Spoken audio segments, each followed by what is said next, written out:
right. Well, welcome to the Afterword. And tonight we're all sliding down one seat here because Holland got bumped from the host chair to the guest chair. And my friend Judy Jankowski is taking on Holland's spot as my co-host this evening. This is going to be fun, Amy. Thanks for having me. Hi, I'm Holland Webb. Hi, I'm Amy Boland. And you're listening to The Afterword, a conversation about the future of words.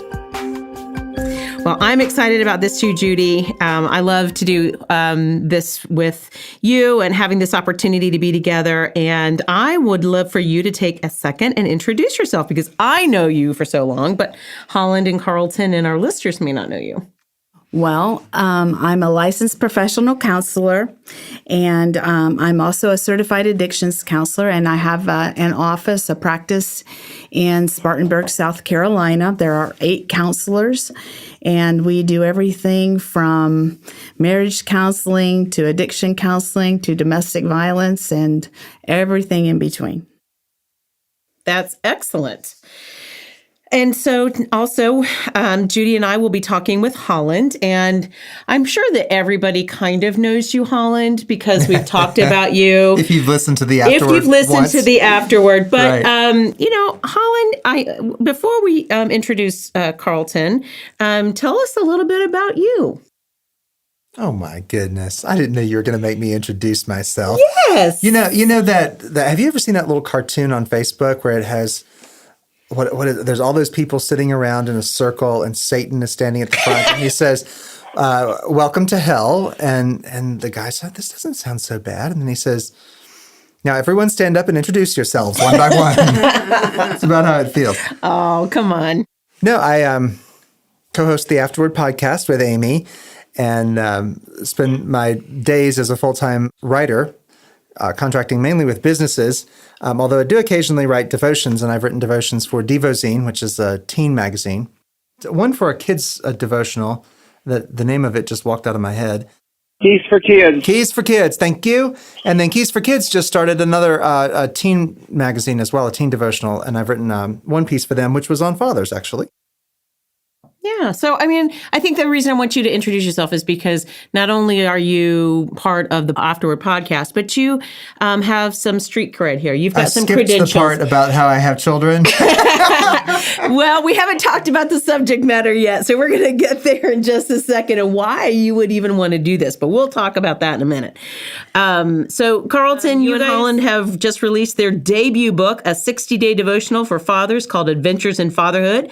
And so we're going to talk to you guys about this fatherhood narrative, the ones dads tell, but also the ones told about them. So this is going to be a lot of fun. We're really excited about this. Yeah.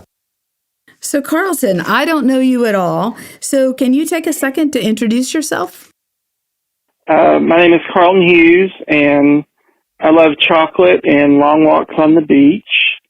It's a joke if you want to laugh, but you don't have to. We're all shaking our heads in like, oh my, we forgot to tell you that this is not the episode of The Bachelor.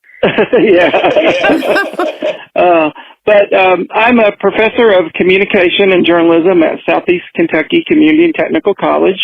I've been doing that for a long time. I'm also the children's pastor at my church, that's Lynch Church of God. And obviously I'm married. My wife and I are celebrated 25 years back in the fall. And we have 2 wonderful sons, Noah and Ethan, and they're on their own. So we're empty nesting now. And I'm also a writer, and I have been published in numerous devotionals from Worthy Publishing and some different places online. And then I'm excited to have this book out with Mr. Holland. So it's been a great ride. That's awesome. So, Carlton, tell me, how did this whole idea for writing a devotional for dads get started? Because I understand you're a writer and you've got some background as a pastor, but how did you decide this was going to be your subject matter? It's an interesting story. Holland and I were both at the Blue Ridge Mountains Christian Writers Conference, which I've attended for several years, and I think Holland has too. And we had just been introduced at the beginning of the conference, and my agent, Kyle Young, we were just sitting around talking, and he mentioned that there was a publishing company that was looking for a book centered around holidays like Father's Day and Mother's Day. And he said, why don't you think about something for Father's Day? And then a little bit later on, he said, why don't you think about doing something with Holland? And I thought, well, that sounds pretty good. I just met the guy, but oh well.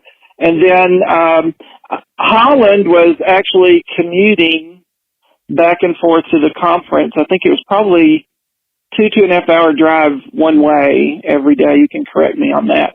Yeah, that's about 2 hours, yeah. That was a long drive. And so one day I saw him and he was just really exhausted.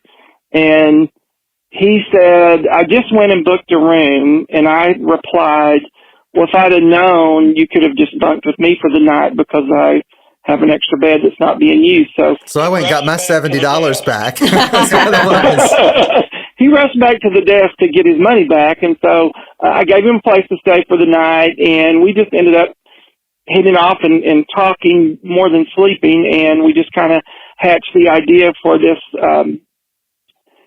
book right at the conference. And I would love to say that it just happened right away, but it was about a 2-year process between the idea and the next year at Blue Ridge we pitched the proposal, and then finally the following year, last May, we got word that we had the contract. So I guess it's an overnight success that took 2 years. Well, yeah, I have heard that the whole publishing process, one of our guests who was on, Melinda Long, when she does her book reviews with schools, she'll show a picture of her children when she first started the book. And then she does a flash to the picture of her children when the book was actually published and they're grown. So it does take a while. What about you, Holland? Why did you want to do this?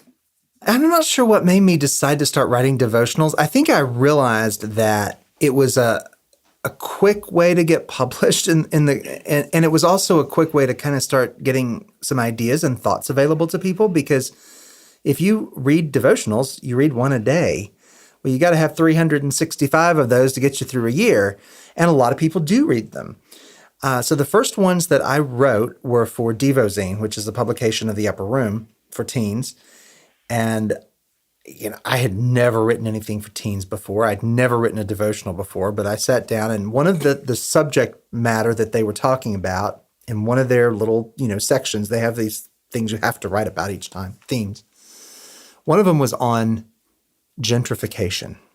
And I was working in downtown Greenville. And of course, the big conversation now about all the sections of downtown Greenville is how do we develop without gentrifying? So I knew a little bit about it. And I sat down, put these 2 devotions together, gentrification, and sent them off. And I thought, this is ridiculous. But while I was at that conference, Carlton, I got a letter in the mail that said those 2 devotions were accepted. And I thought, I think I'll write some more devotions. So I did. And up to this point, actually, every devotion I've ever submitted has been accepted except one. And they did send it back and say, if you'll rewrite it, we'll publish it. But I never had this ambition of being a devotional writer. But I do think that a lot of people who don't read long-form nonfiction, who don't read fiction, will read that 300-word, little clip thing in the morning, and that's their idea for the day. Yeah. Yeah. So I like that part. Sure. And it's a service. I mean, when you think about it, that is their morning kind of quiet time and just, being able to provide that as an opportunity for someone, that must be kind of maybe it's an altruistic feeling, but just to know that other people are reading, because you did say that people are reading that, and that has to be a good thing as well. I think the Upper Room is read by something like 4 million people around the world, and it's in something like 40 or 50 languages. So people talk about, I want to write a book, I want to write a book, I want to write a book. Yeah. If your book sells 4,000 copies, you're doing pretty well. Right. If your devotional gets into the Upper Room, 4 million people all around the world read what you have to say. That's pretty powerful. Awesome. And this topic is really, really so important, Holland. There is a cultural narrative about fatherhood that's fairly global in scope. Women are 1.26 to 10 times more likely than men to make daily contributions to unpaid care, domestic and volunteer work. But often, women are also more likely to gain custody in a dispute and to receive longer parental leaves. What do you think that narrative says about our culture's understanding of the role and nature of fatherhood? That's a great question. The first thing I'd say is, we think about these custody disputes, and we almost always sort of assume that women get custody of children. That wasn't true in colonial America or under English common law. Under colonial American English common law, men got custody and women not. That didn't change till the Industrial Revolution in the 1830s. And that became, the new law then became the judge could decide, right? So what happened after that, there was just some slight shifting. And then as more and more people got away from having these family farms and moved into cities, where men went out and worked and women stayed home and took care of children, then women tended to get custody because they were perceived as that nurturing parent. So it's not a permanent narrative in which women have been perceived that way and men have been perceived differently. And I think there's some effort to maybe change that a little bit. But I do know when I adopted my two boys, I got 2 days of paternity leave. A woman would have gotten like a month of maternity leave. And I understand, or 3 months or whatever. I mean, and that may not be enough. But I understand that, if you're going to have a baby, you have to heal physically too. There are more issues going on there. But still, I think it does show a certain value differential for modern people. What do you think? I mean, you deal with these things as a counselor. Yeah, I think that we definitely have a very big need for fathers to come back into the place that, first of all, that God designed for them to be in the family, and then also to appreciate as a culture that role. So, Carlton, what do you think? Well, I can speak from our own personal experience in that my first son was born when I was about 32, and I like to think I was mature. I don't know about that, but anyway, and I always tried to be a very active, hands-on father, and I was changing diapers and giving baths and so on. But I think there is probably a generational difference with that. I mean, I had a wonderful father and wonderful grandparents, but there wasn't that expectation, I think, of them caring for the child so much. I think that their role is as breadwinner and not necessarily for that. So I think a lot of it is generational. And what I hope to achieve with our book is, for Holland and I both have shown, I think, in the devotionals that we wrote, is that we were both very active fathers and we were both really involved in our kids' lives. And I hope we pass that message on to a new generation of fathers. That's awesome. I really appreciate that idea of active fathering, whether I'm going to coin a new term, but I think that's an important role. I think, Judy, that's kind of what you're alluding to, is bringing them back in, fatherhood back into the forefront. Exactly. Exactly. And Carlton, I know you're a teacher and a children's pastor, so your experience with fatherhood stretches beyond your own family.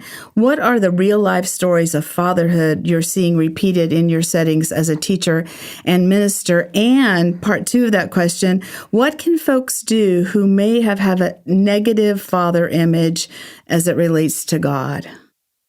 Right. So looking at the first part of the question, I think we see, for me as a teacher and as a children's pastor, I see a lot of children where either the father isn't present or the father isn't active with the child. And that's certainly not an exclusive thing with every person I come in contact with, but I see that as a theme. And I think for me, I have tried to show these kids some care and some attention, maybe some nurturing. I'm not bragging on myself by any means, but I've seen God place kids in my life who needed someone and who needed that authority figure and needed someone who cared. And so I've seen that over and over, and certainly every situation is different. But I know, for example, where I live, and I think it's true other places, there are a lot of grandparents raising children now. And obviously, as as we age and we're grandparents, we're not going to be able to be that active person with the children, and so we're seeing that a lot. So I think I mentioned in the bio that is listed in the book that I had kind of served as a surrogate father for some different children because of that, and we're seeing that. As far as folks who might have a negative father image as it relates to God, I think trying to make the point that fathers aren't perfect, but God is the perfect father.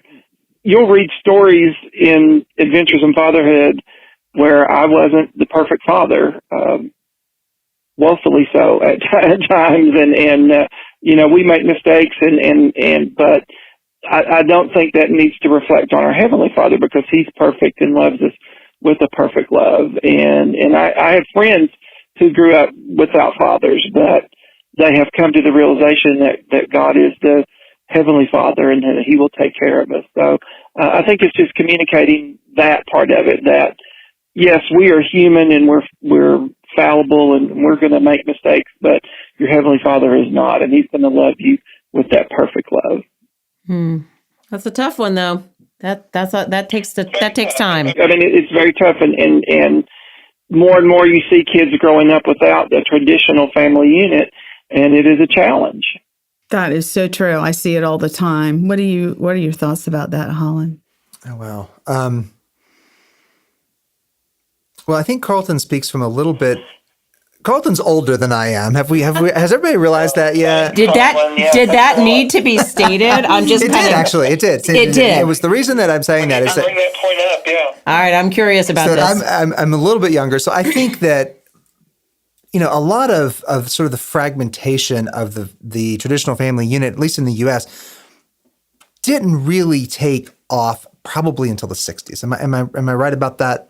So I was born in the mid 70s, and I think I was part of like a first group of people who came up where it wasn't all that unusual for people not to have fathers. Now it seems that, I've read statistics that say more than half the children born in the U.S. are born to unwed parents. They may be unwed, they may be living together, but they are at least unwed, and that there's not a legal connection that binds them together as a family unit. So to me, it's not that odd that people grow up without fathers. And I think for the generations after me, it's not at all odd to them. They don't think of that as abnormal or that there's anything disadvantageous about that. Mm-hmm. In one of his books, and I think it was actually the least read of his books, and it's unfortunate because it was my very favorite one, but one of Donald Miller's books is called, he rewrote it as Father Fiction, but it was originally called To Own a Dragon. And he used that because he said when he was a kid, they would go to the library and sit in a circle, and the librarian would sit quietly until all the children were quiet. And then she would open up the book, and there would be a story. And he liked the story about the boy with the dragon. He said, I would imagine what it would be like to own a dragon and to sit on its back and feel its scales and feel it pick me up and carry me through the air.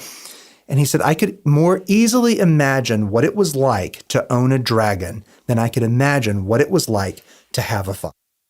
And he continued to write on. He said, my first father was actually a black man who wore Argyle sweaters, because he said, I watched the Cosby Show every day, because he liked that image, of that family. It was still sort of idealized in shows like that.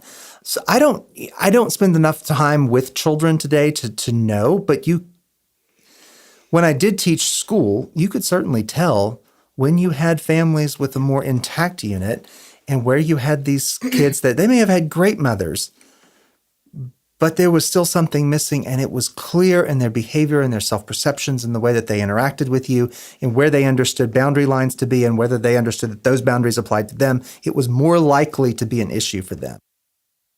And on the fatherhood of God issue, that is a really tough consideration, but I think that is also a uniquely Christian understanding. I don't think that image is widely used in Islam. I don't think it's widely used in with any of the Hindu gods. I don't think it's widely used in Judaism, although it's sort of pre-shadowed there. Jesus uses that God as Father something like 170 times. Right. The Old Testament does it something like 10. So he wasn't taking a popular idea and expounding on it. He was creating a really new concept for the people around him of how you see God. So it's important and we can't get rid of it. And I think I have friends in different denominations that have made a very definite point of, in a way, ungendering or disgendering God. I have a very good friend. She's a spiritual director, and I've learned a lot from her. But she never uses masculine pronouns when she talks about God. It's just God. She doesn't use feminine ones. I know some people who do, but she just says God. I don't think that's a fair treatment of Scripture, number one. But I also don't think it's fair to us as people. We have to grapple with those things. Yeah. And if as soon as you disgender that, as soon as God becomes sort of the heavenly parent or whatever, then you're not forced to handle that. You're not forced to go into yourself and say, I have these issues with men, or I have these issues with my father. You can just sort of ignore it. Yeah. And I think that's unfortunate. In one of his books, Wesley Hill says something like, ignoring is not the path to healing, or is not the path to redemption. And I don't think that that ignoring the issue or sort of cutting it off or emasculating it literally really helps in the long run. But that's, again, I'm having to speak just from my own opinion there, but you invited me on the show. Well, I'm glad that you're here. And I actually think that that's pretty foundational. And Judy, I'll let you, do you have a thought on that one? Yeah, I'd love to hear your thoughts based on your experience. Well, I think it is true that we have so many children that come into our office that don't have intact families, one, and primarily don't have fathers. And the impact is tremendous. And Carlton, you mentioned something about grandparents too. And one of the things I think is so sad in relationship to all of this is that grandparents have a role for themselves that they can no longer fulfill because they are having to be parents. Yeah. And children then miss out on their parents and they miss out on having a grandparent. So, that's an excellent point. Yeah, it has a tremendous impact on the way they see the world. And, if we can gain some insight on God as our Heavenly Father and build that relationship from there, then that's a healing. I appreciate this conversation. And again, Holland, how you're saying, ignoring it is not the path to healing, or ignoring it is not the path to redemption. And, Carlton, you were talking about the fragmentation of the family. And so I do appreciate that this subject matter has grown out of a devotion that you have written. And now there's a possibility of some redemption. Where you are putting this out there to say, okay, church, okay, people of faith, we're not going to ignore it. We are going to address it. We want to maybe redeem the pain and talk about that. So I really appreciate your thoughts on that. So, Carlton, what is the essential element we need to know as we consider the stories we tell about fathers or as fathers? What's that essential element? I read a quote one time, and I think it was from Christian singer Nicole Nordeman when she first became a parent. And, don't cite that in a footnote because I'm not sure. But anyway, she said that parenthood to her was like a joyous ache.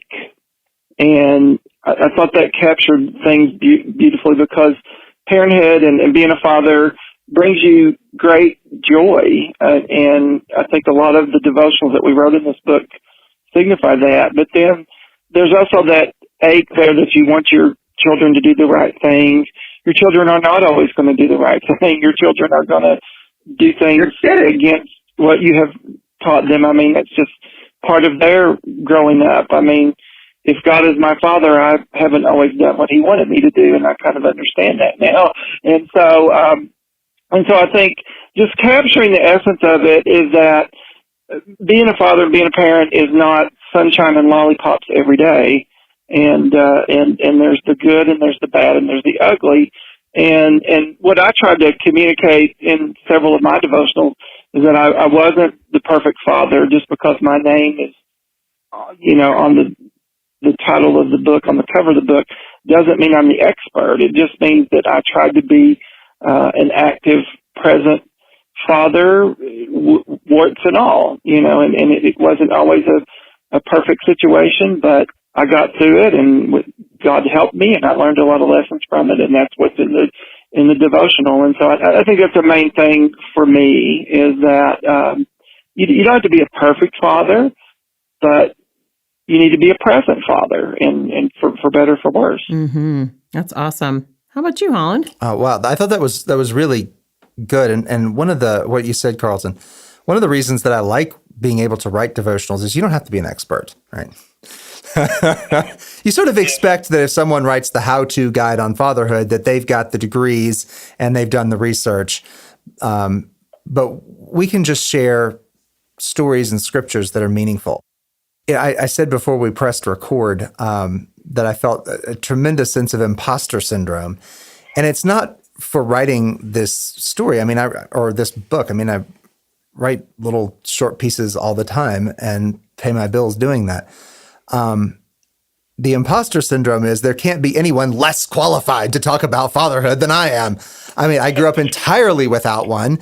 And then I had these two kids, and I just absolutely bumbled my way through, having no idea what I was doing. Truly no clue. That they survived is probably miraculous enough in itself. But I think the story that we have to consider is we may be painting now on a blank canvas. I don't think people have, or enough people have, a sense of what should be. I don't think people are looking at a pre-existing portrait or image and saying, that's what fatherhood should be all about. Now, do your best to copy that, because there's not one. We can go back, we can find some.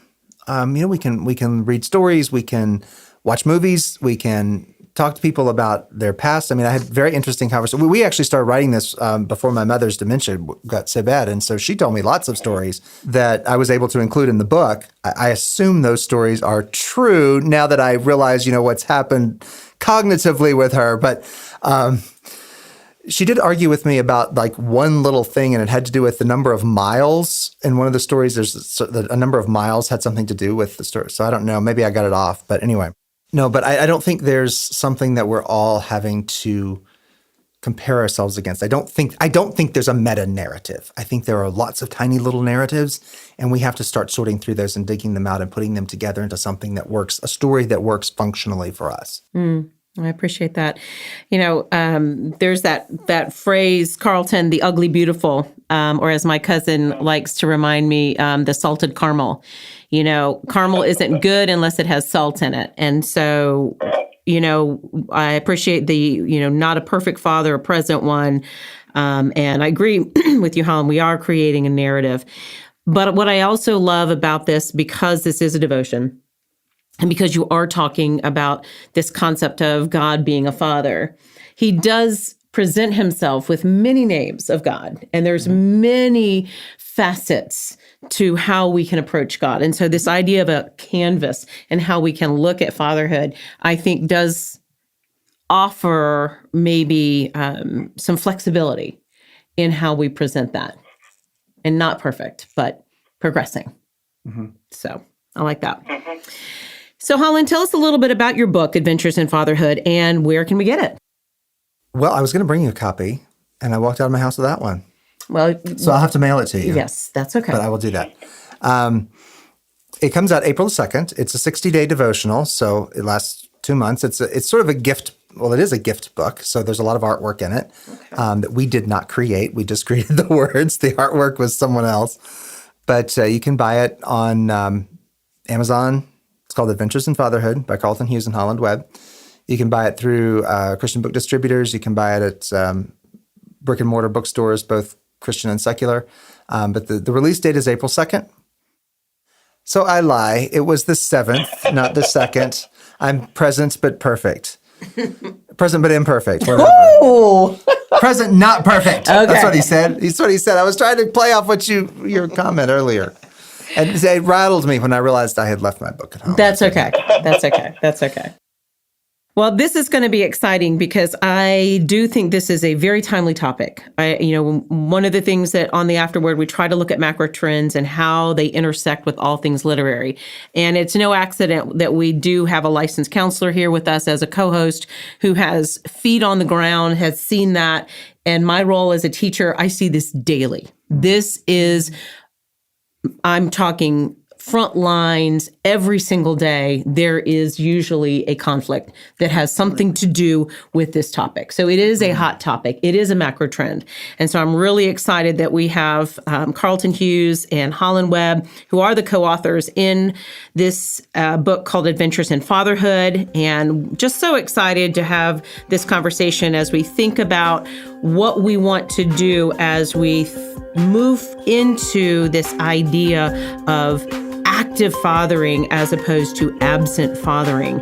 And so while you wait for part 2 of this conversation, please leave us a review, rate us on iTunes, become a subscriber to the afterwordpodcast.com. It does help us keep the conversations going. And as always, please remember you are welcome at our table.